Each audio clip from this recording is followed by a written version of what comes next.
નમસ્કાર વિદ્યાર્થી મિત્રો, આપણી યુટ્યુબ ચેનલમાં આપનું હાર્દિક સ્વાગત છે। આજે આપણે ગુજરાતી ભાષાનું 24મું પાઠ 24મું પ્રકરણ શરત તેના વિશે અભ્યાસ કરીશું, જેના લેખક છે એન્ટોવ ચેખોવ। એન્ટોવ પાવલોવિયા ચેખોવ રશિયાના ખ્યાતનામ વાર્તાકાર તેમજ નાટ્યકાર હતા। આ શરત પાઠના જે લેખક છે તે આપણા ભારતીય નથી, પરંતુ રશિયાના છે અને ત્યાંના ખૂબ જ ખ્યાતનામ વાર્તાકાર તેમજ નાટ્યકાર હતા। તેમનો વ્યવસાય ડૉક્ટરનો હતો। મોસ્કો સ્ટેટ મેડિકલ યુનિવર્સિટીમાંથી તબીબીની ઉપાધિ પ્રાપ્ત કરી હતી। માત્ર રશિયામાં જ નહીં, પણ વિશ્વમાં તેમની વાર્તાઓ વાચકોને વિવેચકો દ્વારા પુરસ્કૃત થઈ છે। રશિયાના આ આધુનિક વાર્તાકારને પુશ્કિન એવોર્ડ પ્રાપ્ત થયો હતો। ધ સીગલ, ધ એરિયોરિયાડ એમના વિશ્વવિખ્યાત નાટકો છે। હવે જેને આપણે હૃદય કે અંતરાત્મા કહીએ છીએ, એને પોતાનો સ્વભાવ છે। મનુષ્યને જેમ જગતનો અનુભવ થાય છે, તેમ તેમ ધન, સત્તા, કીર્તિ, વાસના, અહંકાર એને વળગતા જાય છે ને હૃદય એનો સ્વભાવ ગુમાવે છે। ઉત્તમ સત્યો એવું ઔષધ છે, જેનાથી હૃદય કે અંતરાત્માનું આપણું સ્વાભાવિક તેજ આપણને પાછું મળે છે। એન્ટોવ ચેખોવની આ જાણીતી વાર્તા છે।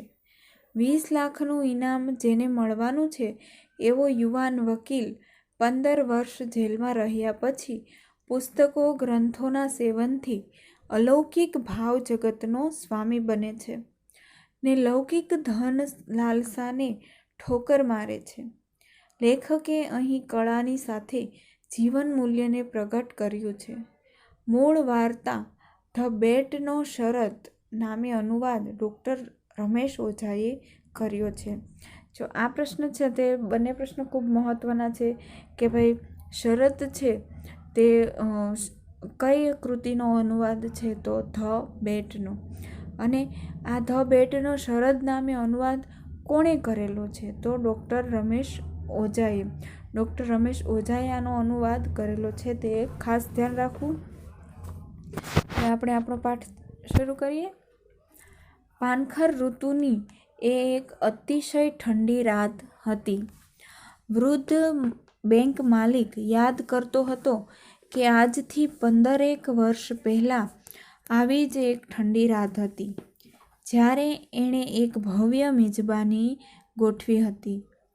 હવે આ બેંક માલિક છે તે વૃદ્ધ થઈ ગયેલો છે અને પાનખરની ઋતુમાં અતિશય ઠંડી રાત હતી અને આ બેંકનો માલિક જે છે તે અત્યારે વૃદ્ધ થયો છે અને એ 15 વર્ષ પહેલાંની આખી ઠંડી રાત હતી ત્યારની વાત કરે છે। એ 15 વર્ષ પહેલાંની અહીંયા વાત કરે છે, જાણે એક ભવ્ય મિજબાની ગોઠવી હતી।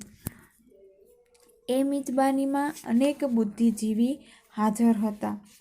એ મિજબાની છે તેમાં એમણે ઘણા લોકોને આમંત્રણ આપેલું હતું। મિજબાની એટલે કે આનંદ સાથે લેવાતું ભોજન, જ્યારે ઘણા બધા લોકોને આમંત્રણ આપવામાં આવતું હોય અને આનંદ સાથે બધા જ્યારે એકસાથે મળીને ભોજન કરે છે અથવા તો બીજા કોઈ પણ કાર્યક્રમો ગોઠવે છે, તેને મિજબાની કહેવાય છે।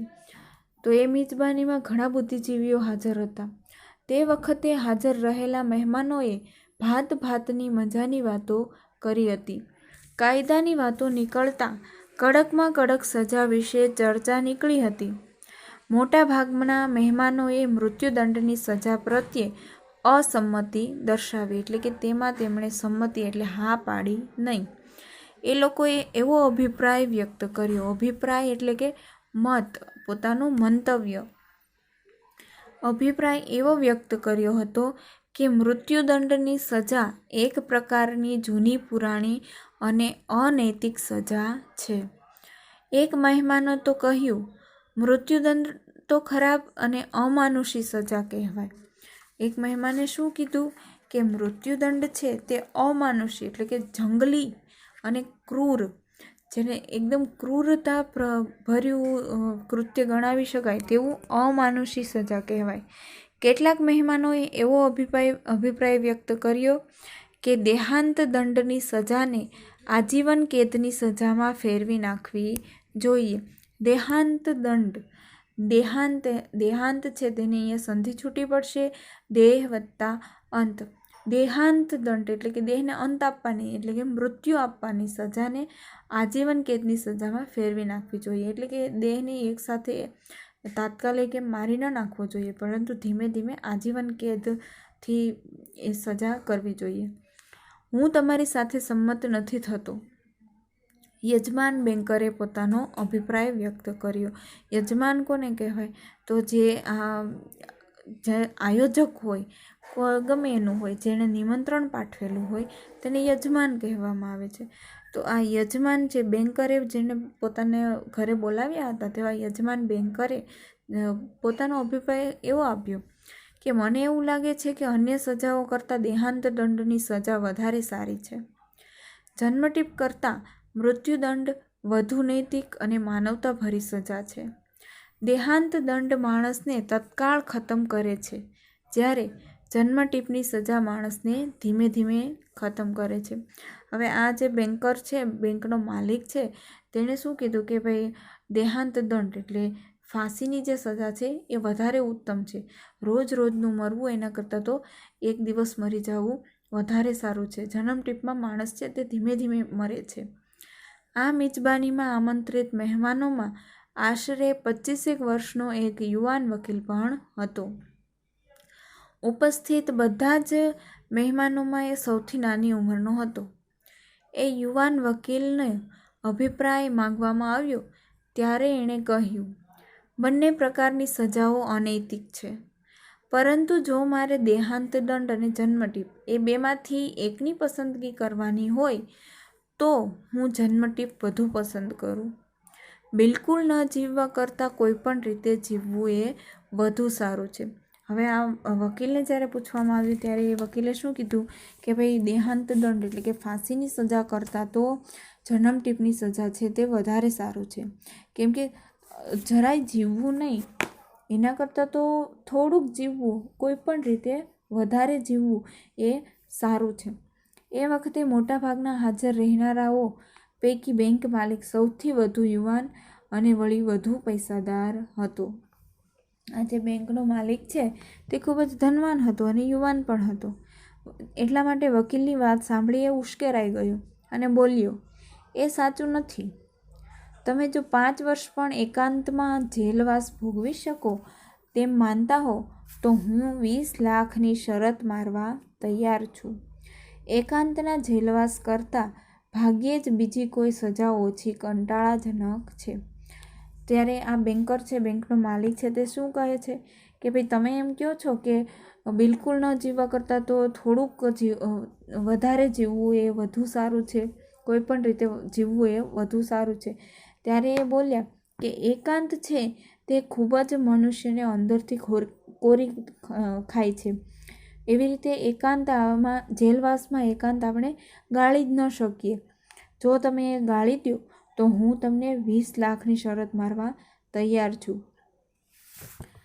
કેમ કે એકાંતના જેલવાસ કરતાં ભાગ્યે જ બીજી કોઈ સજા કંટાળાજનક છે. તમે ખરેખર સમજીને આ કહી રહ્યા છો? યુવાન વકીલ બોલ્યો, મને શરત મંજૂર છે. હું 5 વર્ષ નહીં પણ 15 વર્ષની સજા ભોગવીશ. 15 વર્ષ? બેંક માલિક બોલ્યો, ખરેખર સજ્જન, હું 20 લાખનું જોખમ ઉઠાવવા તૈયાર છું. કબૂલ. તમે 20 લાખનું જોખમ ઉઠાવો છો તો હું મારી સ્વતંત્રતાનું જોખમ ઉઠાવું છું, વકીલે કહ્યું. હવે બેન્કરે કીધું કે હું 20 લાખની શરત મારવા તૈયાર છું. ત્યારે યુવાન કહે છે કે મને શરત મંજૂર છે. હું 5 નહીં પરંતુ 15 વર્ષ સજા ભોગવીશ. ત્યારે બેંક કહે છે કે તું ખરેખર એવું કરીશ? તો યુવાન જે વકીલ છે તે કહે છે કે હા, તમે જેમ 20 લાખનું જોખમ ઉઠાવો એમ હું મારી સ્વતંત્રતાનું જોખમ ઉઠાવું છું અને શરત માનું છું.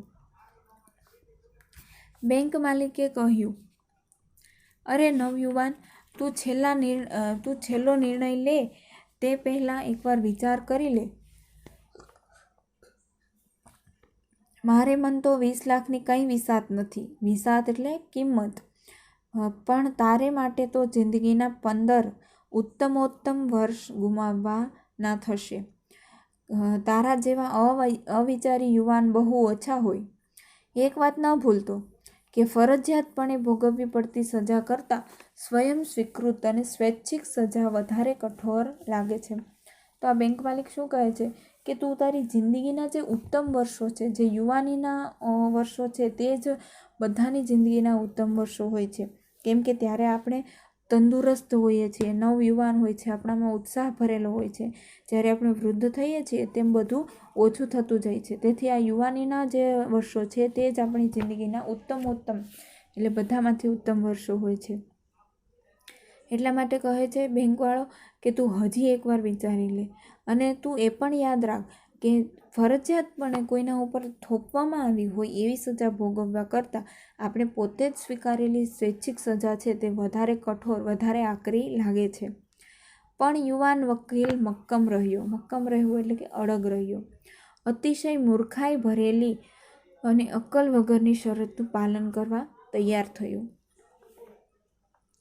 સજાની શરત પ્રમાણે એવું ઠરાવવામાં આવ્યું કે બેંક માલિકના ભાગમાં આવેલા એક સુંદર રહેઠાણમાં આ યુવાને કડક ચોકી પહેરા હેઠળ સજા ભોગવવી. એ શરત નક્કી થઈ કે 15 વર્ષ સુધી વકીલે એ આવાસની બહાર ક્યાંય નીકળવું નહીં અને કોઈ માણસને મળવું નહીં. કોઈ માણસને અવાજ સુદ્ધા એને કાને પડવો જોઈએ નહીં. કોઈ જાતના છાપા કે પત્રો એને અપાશે નહીં. તેમ છતાં એ સંગીતના વાદ્યો અને કેટલાક પુસ્તકો રાખી શકશે, પત્રો લખી શકશે અને પોતે જે કંઈ ખાવા પીવા ઈચ્છે છે તે મેળવી શકશે એવું નક્કી કરવામાં આવ્યું. આવાસમાં રાખવામાં આવેલી નાનકડી બારીમાંથી જ આ વ્યવહાર કરવાનો હતો. હવે એમાં યુવાનને કેવી રીતે રહેવાનું હતું તો કે એક જે આવાસ છે, નાની આમથી ઓરડી છે, તેની બહાર ક્યાંય નીકળવું નહીં, કોઈને પણ મળવું નહીં, કોઈનો અવાજ સાંભળવો નહીં કે કોઈ પણ વર્તમાનપત્રો છે કે ન્યૂઝપેપર છે તે પણ તેને આપવા નહીં. માત્ર એમને શું આપવું તો કે સંગીતના થોડાક વાદ્યો અને પુસ્તકો અને જે પોતે ખાવા પીવા ઈચ્છે છે તે આટલું જ આપવામાં આવશે. 1870ના નવેમ્બરની 14મી તારીખે 12 વાગ્યાથી સજાનો પ્રારંભ કરવામાં આવ્યો અને આ સજાનો અંત 1885ના નવેમ્બરની 14મી તારીખે બરાબર 12 વાગ્યે આવવાનો હતો. જે શરતો મૂકવામાં આવી હતી તેમાંની એક પણ શરતનો ભંગ થાય કે વકીલ કેદી એની જેલમાંથી 2 મિનિટ જેટલો પણ વહેલો બહાર નીકળી આવે તો બેંક માલિક એને 20 લાખ એક પાઈ પણ ચૂકવવા બંધાયેલ ન હતા. જેલવાસના પ્રથમ વર્ષ દરમિયાન વકીલ કેદીને એકલતા ઘણી સાલી. ધીમે ધીમે એ વાંચન તરફ વળ્યો. એણે અનેક પ્રસિદ્ધ પ્રાચીન ગ્રંથો વાંચી નાખ્યા, સંગીતની મોજ માણી અને કલાકો સુધી લખ્યા કર્યું. એ રીતે 5 વર્ષ વીતી ગયા. 6ઠા વર્ષે કેદીએ જુદી જુદી ભાષાઓનો અભ્યાસ કર્યો, તત્વજ્ઞાન તથા ઇતિહાસનું પણ અધ્યયન કર્યું. એ પછીના 4 વર્ષ દરમિયાન એણે અંદાજે 600 જેટલા મોટા પુસ્તકો વાંચી કાઢ્યા. 10મા વર્ષ પછી તો ટેબલ પાસે બેસીને ફક્ત બાઇબલનું જ અધ્યયન તેણે કરવા માંડ્યું. એણે બાઇબલ વારંવાર વાંચ્યું. બાઇબલના વાંચન પછી એણે ઈશ્વરના અસ્તિત્વને લગતા શાસ્ત્રો તથા ધર્મના ઇતિહાસને લગતા પુસ્તકો હાથમાં લીધા. હવે આ કેદી છે તે એકલતા દૂર કરવા માટે થઈ અને પુસ્તકના વાંચન તરફ વળ્યો. તેને પહેલા વર્ષમાં તો ખૂબ જ એકલતા લાગી, પરંતુ પછી ધીમે ધીમે તે વાંચન તરફ વળતો ગયો અને એ રીતે એણે વાંચવામાં 5 વર્ષ વિતાવી નાખ્યા. 6ઠા વર્ષે તો તેણે જુદી જુદી ભાષાઓનો અભ્યાસ કરવા માંડ્યું, તત્વજ્ઞાન અને ઇતિહાસનો અભ્યાસ કર્યો અને 600 જેટલા પુસ્તકો તેણે વાંચી નાખ્યા. અને 10મા વર્ષ પછી તો તેણે જે બાઇબલ છે તેમનું પણ અધ્યયન કરવા માંડ્યું અને પછી ઈશ્વરના અસ્તિત્વને લગતા, ધર્મના લગતા પુસ્તકો તેણે વાંચ્યા. જેલવાસના છેલ્લા 2 વર્ષ દરમિયાન એણે જુદા જુદા વિષયો પરના ઘણા પુસ્તકો વાંચી કાઢ્યા. એણે જગતના મહાન લેખકોના પુસ્તકો વાંચ્યા. તદુપરાંત પ્રકૃતિ વિજ્ઞાન, રસાયણશાસ્ત્ર, ઔષધશાસ્ત્રના ગ્રંથો પણ વાંચ્યા. કોઈને કદી સાંભળવામાં ભાગ્યે જ આવ્યો હશે એવો એ બનાવ હતો. કોઈ આટલા બધા પુસ્તકો કઈ રીતે વાંચી શકે? એ માટે થઈ અને આ બનાવ છે તે થોડોક અજુગતો હતો. પેલા વૃદ્ધ બેંક માલિકને આ સઘળી બાબત યાદ આવી અને એણે વિચાર્યું કે આવતીકાલે 12 વાગ્યે મુક્ત થઈ જશે. અમારી શરત પ્રમાણે મારે એને 20 લાખ આપવા પડશે. હું જો એને એ રકમ આપી દઈશ તો હું તો બરબાદ થઈ જઈશ. 15 વર્ષ પહેલાં અહીં મળેલા બધા માણસો કરતાં હું વધુ પૈસાદાર હતો, પણ હવે બાજી પલટાઈ ગઈ છે. હું પહેલાં જેવો પૈસાદાર રહ્યો નથી. વર્ષોથી મારી સમૃદ્ધિમાં ઘટાડો થતો રહ્યો છે. એ વકીલ કેદી કેમ મરી ન ગયો? હવે એની ઉંમર 40ની થઈ ગઈ છે. મારી પાસે બાકી રહેલી છેલ્લી પાઈ પણ એ લઈ જશે, પરણશે અને મજા કરશે, જ્યારે મારે એક ભિખારીની જેમ એની સામે ઈર્ષાથી જોતા રહેવું પડશે.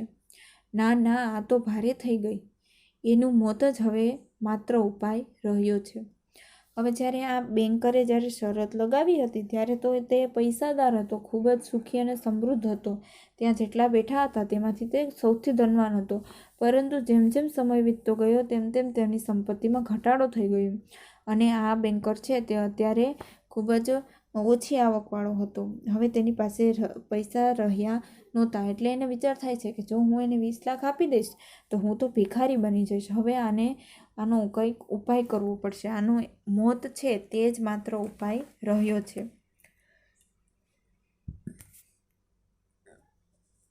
રાત્રિના 3 વાગ્યા હતા. એ અતિશય ઠંડી રાત્રિ હતી. બેંક માલિકે જેલ આવાસની ચાવી લીધી, લાંબો કોટ પહેર્યો અને ઘરની બહાર નીકળ્યો. જેલ પાસે જઈને એણે 2 વાર ચોકીદારને બૂમ પાડી, પરંતુ કંઈ જવાબ ન મળ્યો. હવામાનથી બચવા ચોકીદારે આશ્રય સ્થાન શોધી લીધું હતું અને હવે ક્યાંય જઈને ઊંઘી ગયો હતો. ખૂબ જ ઠંડી રાત્રિ હોવાથી જે પહેરેદાર છે, ચોકીદાર છે, તે ઊંઘી ગયો હતો. વૃદ્ધ બેંક માલિક વિચારવા લાગ્યો, હું જો મારા ધાર્યા પ્રમાણે કરું તો લોકોને સૌ પ્રથમ શંકા ચોકીદાર પર પડશે.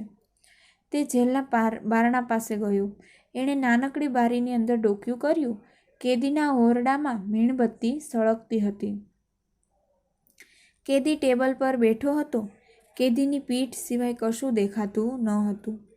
ટેબલ પર અને ટેબલની બાજુમાં શેતરંજી પર ખુલ્લા પુસ્તકો દેખાતા હતા. 5 મિનિટ પસાર થઈ ગઈ. કેદી હજુ હાલતો ચાલતો ન હતો. બેંક માલિકે બારણા પર ટકોરા માર્યા, તેમ છતાં કેદી હાલ્યો ચાલ્યો નહીં. ત્યારબાદ બેંક માલિકે બારણાનું તાળું તોડ્યું. તે ઓરડામાં દાખલ થયો અને એણે એ પાતળા અને દુબળા થઈ ગયેલા માણસને જોયું. એ નિંદ્રામાં ડૂબેલો હતો. નીચેની બાજુએ વળેલા એના મસ્તકની સામે એક કાગળનો ટુકડો પડ્યો હતો, જેમાં સુંદર હસ્તાક્ષરમાં કંઈક લખેલું હતું. હવે આ 15 વર્ષ બંધ જેલમાં રહેવાથી પોતે જે આ નવયુવાન વકીલ હતો તે ખૂબ જ દુબળો પડી ગયો હતો અને સાવ તેનું મોઢું છે તે નિસ્તેજ થઈ ગયું હતું. તો તે ભરપૂર નિદ્રામાં ડૂબેલો હોવાથી તે કંઈ બોલ્યો નહીં અને એની કાગળ જે બાજુમાં પડ્યો હતો તેમાં કંઈક લખ્યું હતું. તો બેંક માલિકને વિચાર આવ્યો, અરે બિચારો, એ ઊંઘે છે અને કદાચ 20 લાખના સ્વપ્નો પણ માણતો હશે, પણ એના માથે ભમતા મોત વિશે એને કશી ખબર નથી. લાવ જોઉં તો ખરો એણે કાગળના ટુકડામાં શું લખ્યું છે. એણે કાગળનો ટુકડો હાથમાં લીધો અને નીચે મુજબ વાંચવા માંડ્યું. આવતીકાલે 12 વાગ્યે મને મારી સ્વતંત્રતા પાછી મળશે અને અન્ય લોકો સાથે હળવા અને મળવાનો અધિકાર મળશે. પરંતુ આ ઓરડી છોડીને બહાર હું સૂર્યપ્રકાશ જોઉં તે પહેલાં મારે તમને કંઈક કહેવું છે. પૂરેપૂરી સમજદારીપૂર્વક હું તમને જણાવવા માગું છું કે તમે લોકો જેને જગતની સારી ચીજો ગણો છો એમાંથી એક પણ ચીજ મારે જોઈતી નથી, અર્થાત હું ત્યજું છું. કારણ કે મૃત્યુ એ બધાનો નાશ કરશે એ વાતની મને બરોબર ખબર છે. 15 વર્ષ સુધી મેં પાર્થિવ જીવનનો અભ્યાસ કર્યો છે. પાર્થિવ એટલે નશ્વર, જે નાશ પામવાનું છે તેવા જીવનનો તેમણે અભ્યાસ કર્યો છે. એ ખરું કે મેં નથી માણસને જોયો કે નથી ભૂમિને જોઈ, પણ પુસ્તકો દ્વારા મેં ગીતો ગાયા છે. હરિયાળા જંગલો, ખેતરો, નદીઓ, સરોવરો અને નગરો પણ જોયા છે. વળી મેં ચમત્કારો સર્જ્યા છે, ધર્મનો ઉપદેશ આપ્યો છે અને આખાને આખા સામ્રાજ્યો જીતી લીધા છે. તમારા પુસ્તકોએ મને શાણપણ દીધું છે. તમારામાંના મોટા ભાગના માણસો કરતાં હું વધુ શાણો બન્યો છું. તમે બધાએ તમારી સમજ શક્તિ ગુમાવી છે અને અવળો માર્ગ પસંદ કર્યો છે. તમે અસત્યને સત્ય માની લીધું છે. તમે જેના સહારે જીવન ગુજારો છો એ સિદ્ધ કરવાના આશયથી મારે મન જે રકમ સ્વર્ગ સમાન હતી તે 20 લાખની રકમનો હું સ્વીકાર કરવા માગતો નથી. એ રકમ મેળવવા માટેના મારા અધિકારથી મારી જાતને મુક્ત કરવા માટે હું નિર્ધારિત સમય કરતાં 5 કલાક વહેલો અહીંથી ભાગી છૂટીશ અને એ રીતે શરતનો ભંગ કરીશ. હવે જે બેંકનો માલિક હતો તેણે આ બધું વાંચ્યું. શું એમાં લખ્યું હતું કે ભાઈ કાલે મારી સ્વતંત્રતા મને પાછી મળશે. ત્યારે હું તમને અહીંયા બધાને જણાવી દઉં કે મારે આ સંસારની એક પણ ચીજો છે તે જોતી નથી. હું બધાનો ત્યાગ કરું છું. કેમ કે એ પુસ્તકો વાંચીને એટલા આધ્યાત્મિક થઈ ગયા હતા કે એમને આ નશ્વર દેહનો જે નશ્વર જીવન છે તેના વિશે આધ્યાત્મિકતા પ્રગટ થાય છે અને તેમને એવો ખ્યાલ આવે છે કે આ મૃત્યુ છે તે બધાનો નાશ કરશે. આ બધી વસ્તુઓ છે તે કોઈ આપણા કામમાં લાગવાની નથી. તેથી તેમણે શું કીધું કે 15 વર્ષ સુધી મેં પાર્થિવ જીવનનો અભ્યાસ કર્યો છે, એટલે કે જે નાશ પામવાનું છે એવા જીવનનો જ મેં અભ્યાસ કર્યો છે. મેં માણસોને કે કોઈને જોયા નથી, છતાં પણ મેં આખું ને આખું સામ્રાજ્ય પુસ્તકોથી જીતી લીધું છે અને પુસ્તકોથી તેનામાં એટલું બધું શાણ પણ આવી ગયું છે. અને એ બધાને શું કહે છે કે તમે બધાએ તમારી સમજ શક્તિ ગુમાવી છે અને અવળો માર્ગ પસંદ કર્યો છે. તમે અસત્યને સત્ય માની લીધું છે, એટલે કે જે આ ભૌતિક વસ્તુઓ છે તેને સત્ય માની લીધી છે, ભૌતિક સુખ સગવડતાઓ છે તેને સત્ય માની લીધી છે. પરંતુ તમે જેના સહારે જીવન ગુજારો છો એ સિદ્ધ કરવાના આશયથી મારે મન જે રકમ સ્વર્ગ સમાન હતી તે હવે તેમનો નકાર કરે છે, એટલે કે સ્વીકારતા નથી. અને તે શું કહે છે કે હું મારી શરત કરતાં 5 કલાક વહેલો અહીંયાથી છૂટી જઈશ, તેથી કરી અને તે પોતાની જે શરતની રકમ છે તે એને મળે નહીં. બેંક માલિકે પત્ર વાંચવાનું પૂરું કર્યું ત્યારે એ દિગ્મૂઢ થઈ ગયો, એટલે કે આશ્ચર્યચકિત થઈ ગયા. તેણે પત્રના એ પાનાને ટેબલ પર મૂક્યું, પેલા વિચિત્ર માણસને કપાળે ચુંબન કર્યું અને રડતો હોય તેમ બહાર નીકળી ગયો. તેને આખી જિંદગીમાં કદી કોઈ સમયે એને પોતાના પર આટલો બધો ધિક્કાર નહીં ઉપજ્યો હોય. કેમ કે એ પોતે શું ઈચ્છતો હતો કે મારા 20 લાખ રૂપિયા આ લઈ ના જાય, તેથી એ પોતે એમનું ખૂન કરવા માટે આવ્યા હતા, તેમને મારવા માટે આવ્યા હતા. પરંતુ આ જે નવયુવાન છે તે એટલો બધો આધ્યાત્મિકતા તરફ વળી ગયો છે કે એણે એ રકમ લેવાની ના પાડી દીધી અને તેમણે શું કીધું કે મારે જગતની એક પણ ચીજ જોતી નથી, હું તેનો ત્યાગ કરું છું. એટલા માટે આ બેંક માલિકને અપરાધ ભાવ જાગે છે, પોતાના તરફ ધિક્કાર થાય છે. બીજે દિવસે સવારે પહેરેગીર આવ્યો અને તેણે સમાચાર આપ્યા કે કેદી ભાગી છૂટ્યો છે. પેલા વૃદ્ધ બેંક માલિકે છુટકારાનો દમ લીધો. બીજા દિવસે જ્યારે એની શરત પૂરી થવાની હતી ત્યારે વકીલ છે તે પોતાના નિયત સમયથી વહેલા ત્યાંથી જતો રહે છે અને પોતાની શરત છે તે પોતાની જ ઈચ્છાથી હારી જાય છે. અને પેલો જે વૃદ્ધ બેંકનો માલિક છે તેણે હાશકારો મેળવ્યો કે હાશ, મારે હવે એને એટલા બધા પૈસા આપવા પડશે નહીં, હું ભિખારી થતાં બચી ગયો. એવો તેણે હાશકારાનો દમ લીધો, એટલે કે રાહતનો શ્વાસ લીધો. તો તો આવી રીતે આ પાઠમાં આપણે જોઈ શકીએ છીએ કે આપણું જીવન છે તે નાશવંત છે. જે આપણને સુખી કરતી જેટલી પણ તમામ ભૌતિક સુખ સગવડતાઓ છે તે બધી જ નાશવંત છે. એટલે પોતે અહીંયા જે લેખક છે તે સાદગી તરફ મનુષ્યને વાળવા માટેના પ્રયત્ન કરે છે. તો અહીંયા આપણો આ પાઠ પૂરો થાય છે.